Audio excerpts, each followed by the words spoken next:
Birdie was brought into the Oromocto SPCA on Monday by a woman who had been feeding her periodically for the last few months and hoped to find her a home. Jacob Kierstead says Birdie's microchip was scanned, and to everyone's surprise, they were given an address in Ottawa, 2 provinces away. There's been cats that have traveled across the province, but never across provincial borders. The shelter was quickly able to get in touch with Birdie's owner, who had no idea how she may have ended up all the way in Fredericton. They were super shocked. They had kind of given up hope, I suppose, on finding their cat. It had been over a year since they lost her, and definitely a shock to hear that she had came all the way down here. The SPCA was then left with the task of figuring out how to return Birdie to her home.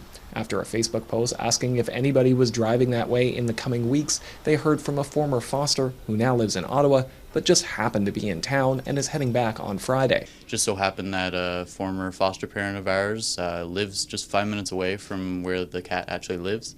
And they're down here traveling, visiting family right now, so they're going to bring her back when they're on their way home. Kierstead said the story is a good reminder that microchips do work. It's always a huge relief when we scan them and get a beep and are able to kind of have some information to go off of, and we're not just putting a post out there that we're hoping someone will be able to come forward and give us some information on. For Birdie, who is healthy and resting in Oromocto, it means she'll finally be heading back home.